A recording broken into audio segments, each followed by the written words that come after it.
एक गली में मिसो नाम की एक अकेली बिल्ली रहती थी।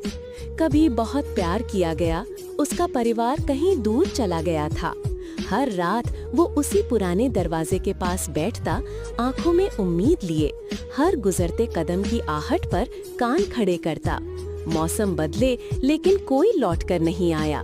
भूख सताती रही, यादें धुंधली होती गईं, लेकिन वो इंतजार करता रहा।